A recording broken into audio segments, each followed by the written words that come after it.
Hello. Wednesday Addams is expelled from another school for ordinary children. Her parents Gomez and Morticia decide to send their daughter to the Academy for Outcasts, Nevermore, where they themselves spent the early years of their lives. Wednesday intends to escape, but learns that her appearance at the Academy was predicted in a prophecy 30 years ago. The usual school day of Wednesday Addams begins with a sophisticated revenge, after she finds her younger brother tied hand and foot in her locker, and the scared boy is not going to tell his sister who packed him like a baked pig with an apple in his mouth. Finding the guilty Wednesday helps her sudden gift, the ability to see the past and the future. Having clearly seen the faces of the attackers, Wednesday goes to take revenge on the athletes from the water polo team, taking with him 2 packages of bloodthirsty underwater predators and watching with a cold-blooded gaze as piranhas overtake their victims. The Addams family manages to settle the incident without charges of attempted murder. However, I have to transfer my cute villain to a new educational institution, the Nevermore Academy, where Morticia and Gomez Addams themselves spent their distant youth. The Addamses are warmly welcomed by the headmistress of the academy, Larissa Winks, who is happy to inform the family about Wednesday's enrollment in the educational institution and accompanies the girl to get acquainted with her roommate, the friendly Enid Sinclair, who rush to the meeting with welcoming hugs from which Wednesday is removed. Enid tells the newcomer about the local inhabitants. Fangs, they're vampires. Mechs, they are werewolves like Enid herself. Scales are sirens led by the self-proclaimed queen of the school, Bianca Barkley, who has just parted ways with local artist Xavier, who is able to bring his drawings to life. After receiving his uniform, Wednesday goes out to say goodbye to his family. Morticia, left alone with her daughter, warns her against running away, thoughts of which are already rushing through the girl's head. Also, the mother leaves her daughter a gift, an obsidian pendant with which the Aztec priests evoke a vision. Driving away from school, the Addams family leaves their pet spine named Thing to follow their beloved Scorpion. In the vicinity of Nevermore, the sheriff of the city, Jericho, meanwhile, is investigating another death of a tourist.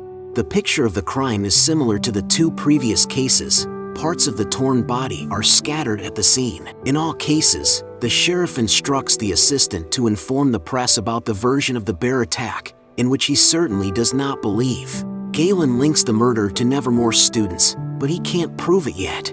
In the new room, Wednesday designates his territory by the complete absence of any bright colors and quarreling with a neighbor who is not her complete opposite.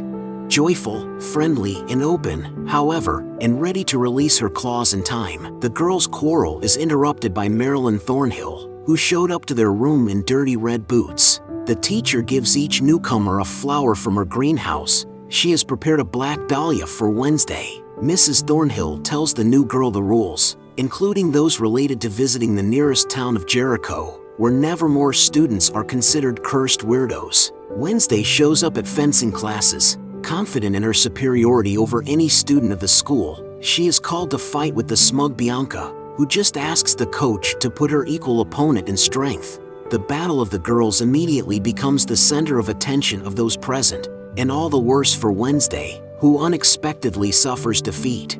Rowan speaks to the girl in the infirmary. The guy says that before the appearance of Wednesday, he was the outcast at the school for outcasts, a strange guy with asthma who can't find his place even here. Not wanting to keep up the conversation, Wednesday hurriedly leaves the ward. But on the way to the campus he hears movement on the roof and looks up to see a stone gargoyle flying at her from above. Xavier, who is nearby, saves the girl from sudden death. Waking up in the ward, Wednesday sees Xavier in front of her. He tells the girl that he has now paid her a debt for saving his life as a child. They were playing hide and seek at his godmother's funeral, and the guy came up with the idea to hide in a coffin, which was immediately sent to the crematoria. Xavier would have been roasted alive if Wednesday hadn't heard the screams. This story causes a fan of torture and horror the first smile of her first stay in Nevermore. Tapping the new pages of her novel on the typewriter, Wednesday notices a strange movement on her bed. Throwing back the blanket, she sees a parental spy, a thing, threatening to be imprisoned in a drawer. Wednesday forces the thing to go over to her side and swear allegiance and assistance in escaping from Nevermore. By order of the court, she is obliged to visit a psychologist. The headmistress of the academy personally takes her to Jericho to the doctor to stop the possibility of escape, which she still manages through the window of the restroom. After getting out, Wednesday comes to a cafe, where he makes a deal with Tyler. She repairs his rebellious coffee machine, and the guy in return promises to take the girl to the nearest railway station at the end of the working day, but the planned escape fails. While waiting for Tyler, Wednesday attracts attention by showdown with guys in pilgrim costumes. The headmistress appears and takes Addams away, and the sheriff immediately takes note of the girl because of her father, Gomez, whom he considers guilty of murder. In the evening of the same day, the sound of Wednesday's flawless cello playing resounds through the territory of Nevermore. At the same time, the local outcast Rowan rips a page with a mysterious drawing from the book. Tyler finds the criminal case of Gomez Addams in his father's documents, and the sheriff himself is trying to tie together a murder in the neighborhood. Enid comes out onto the balcony to the sound of the cello, and the first frank conversation takes place between the roommates.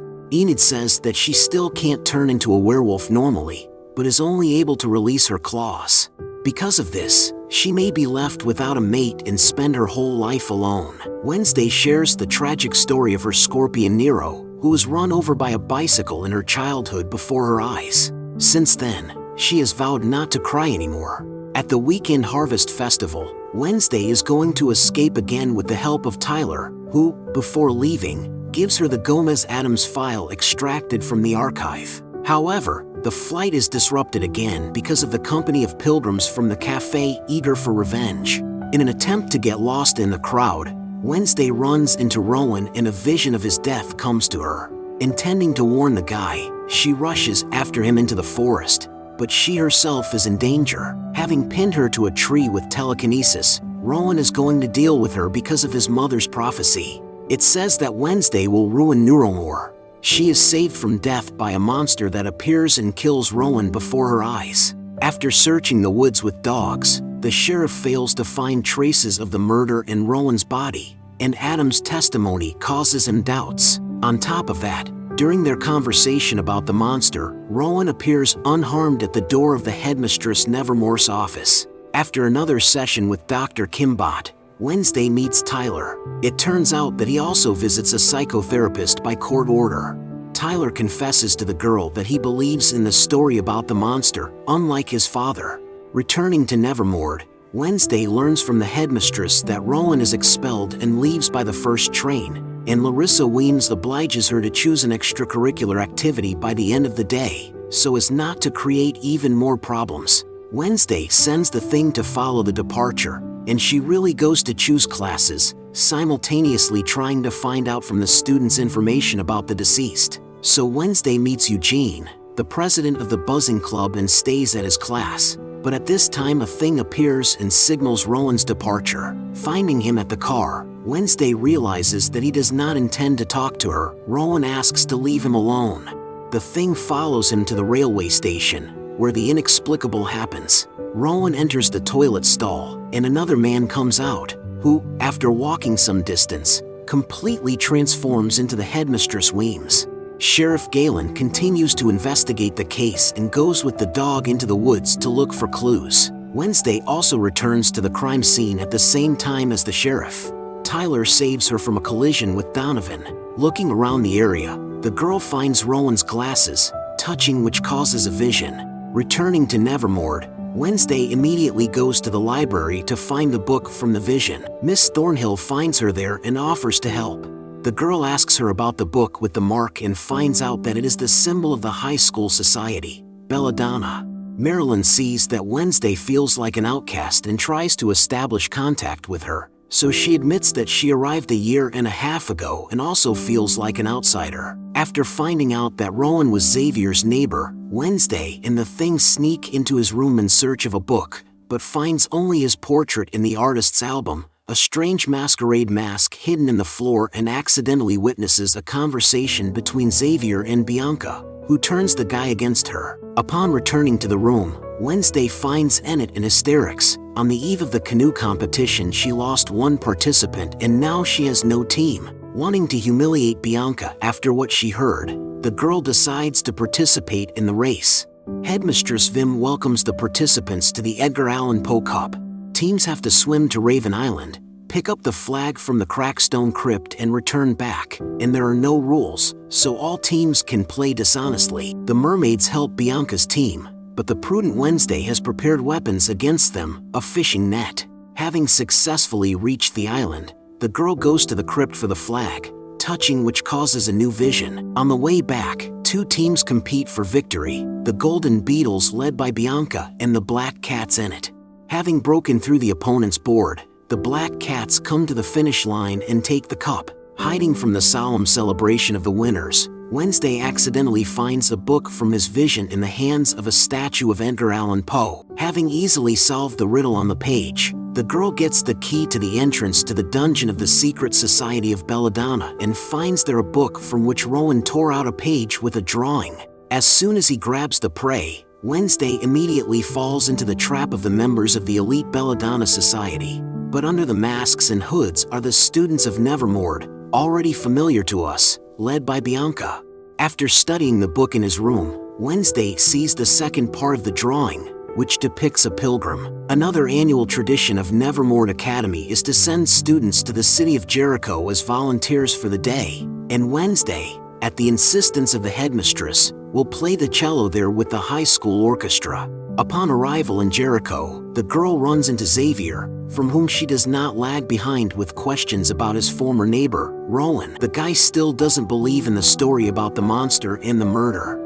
Wednesday shows Xavier a book with a drawing, and then he tells him that the pilgrim depicted on it is this Joseph Creek Stone, the founder of the city of Jericho. After receiving an important clue, Wednesday goes as a volunteer to the World of Pilgrims, an improvised village of the first settlers, where Eugene from the Buzzing Club turns out to be. The girl is interested in the meeting house, which houses a collection of artifacts associated with Joseph Crackstone, but volunteers are not allowed there because the exposition is under repair. The only thing to do is to hand out fudge in traditional costumes. Eugene, instead of handing out sweets to visitors, eats one whole tray. With this occupation, he is caught by a trio of hooligan pilgrims. Unable to keep what he ate out of fear, Eugene spews it on one of them, after which the guys are going to put him in shackles. But Wednesday appears next to him and, having easily dealt with the enemies, rescues the boy. Eugene, touched, in response to this, admits that he has no friends and no one has stood up for him yet. Wednesday takes his buzzing friend with him to break into the meeting house and study the Crackstone artifacts. Once inside, she sees a picture of a girl from the Vedas with a book in her hands, and Wednesday finds this book here under one of the showcases, but it turns out to be a fake with empty pages. The failed investigation is interrupted by Ms. Orlin, who informs Wednesday that the original book was stolen a month ago. Xavier ended up volunteering at a cafe where Wednesday comes to talk to Tyler. The guy warns her not to mess with the sheriff's son, but Addams does not listen. At Tyler's, Wednesday finds out where the Real Council house of the first settlers was, refuses his offer to go there together. Once in place, Addams waits for a vision to come to her, and that's exactly what happens. Wednesday is transported back 400 years to the time of Joseph Crackstone, who is going to execute her ancestor Goody Addams, recognized by the pilgrims, a witch. The girl, along with other outcasts, is locked in a barn and set on fire. Among the outcasts, Goody sees his mother chained to the floor with shackles. An exhausted woman is ready to accept death, and her daughter asks her to save herself and avenge everyone. Waking up, Wednesday hears a noise outside the gate. Peering into the distance, she suddenly sees a monstrous eye right in front of her. The girl rushes after the monster and sees how his footprints turn into human ones. When she examines them, Xavier suddenly appears behind her back. Wednesday wants to show him his discovery, but the prints have already disappeared in the pouring rain. Volunteers from Nevermore and residents of Jericho gather for the grand opening of the Joseph Crackstone Fountain. Wednesday Addams with a cello takes his place at the orchestra. As soon as the performance begins, the thing sets fire to the powder path leading to the pilgrim statue, and an explosion is heard at the base of the monument. Everyone runs away except Wednesday.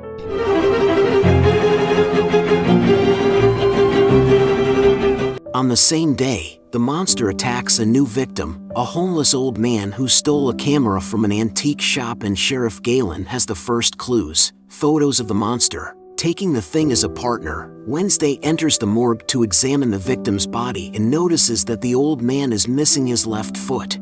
Her investigation is interrupted by the sheriff and the doctor who appear, who shows Galena a severed foot preserved in a jar. Addams hangs the materials about the victims copied in the morgue in his room, and Enid is very unhappy with this sight. But Wednesday still enthusiastically tells her about his discovery. The killer collects the victims' body parts, cutting them off with a surgical knife.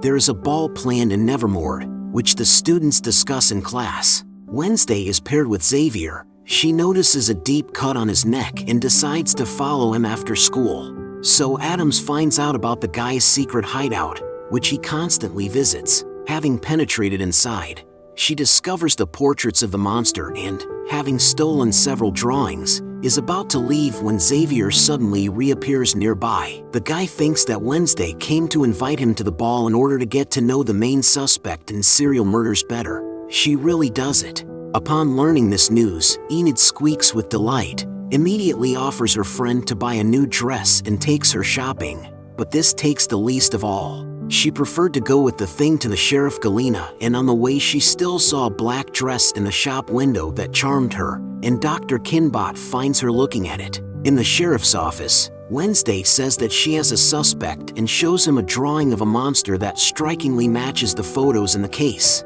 Addams offers cooperation, which Galen agrees to if she provides evidence. Leaving the police station, Wednesday meets Tyler, who has already heard about the Saturday ball. Addams says that she invited Xavier, which makes the guy visibly upset. Having told about his sympathy, he hears in response that now a lot of things have piled on her and she needs to prioritize. Wednesday takes his detective board to beekeeper Eugene, who recognizes a familiar place in one of the drawings and leads his girlfriend to a cave in the forest. Going down there, Wednesday realizes that this is the monster's lair and finds evidence there, his claw. Now it remains to get the suspect's DNA, for which Addams returns to Xavier's hideouts and finds his dried blood there, but does not have time to leave unnoticed. Caught off guard, Wednesday openly expresses suspicions that she thinks Xavier is a monster, to which the guy replies that he sees him in a dream, and when he was drawing the last picture, claws suddenly appeared and wounded him. Realizing that the invitation to the ball was insincere, Xavier forces Wednesday to leave. Addams brings the obtained evidence to Galena for examination, and instead of going to the ball, he offers Eugene to go to an ambush to the cave, but the thing makes other plans for the hostess and throws Tyler an invitation on her behalf. While the other students are going to the ball, unsuspecting Wednesday is going to ambush and hearing a knock on the door to her surprise sees Tyler on the threshold. The thing not only arranged an invitation, but also stole a dress for the hostess, in which she still decides to go to the ball, canceling the planned trip to the cave with Eugene. Appearing on the dance floor, Wednesday attracts the eyes of everyone around him, including Bianca and Xavier, who came together. Watching Wednesday and Tyler, Xavier goes berserk with jealousy. The final dance at the ball at this time turns into a blood-red performance, which was built by the mayor's son, Jericho, and friends. And at this moment Wednesday has a vision that Eugene is in danger, which she informs Miss Thornhill, who appeared next to her. Rushing into the woods to help a friend, Wednesday still does not have time to save him from the clutches of the monster. Watch the continuation of the retelling on our channel in the very near future. As always, you will find the name of the series in the description of the video, but for now write in the comments, have you watched The Old Addams Family with Christina Ricci, and whose image of Wednesday do you like more? Don't forget to like and subscribe to the channel so as not to miss the next cool retelling.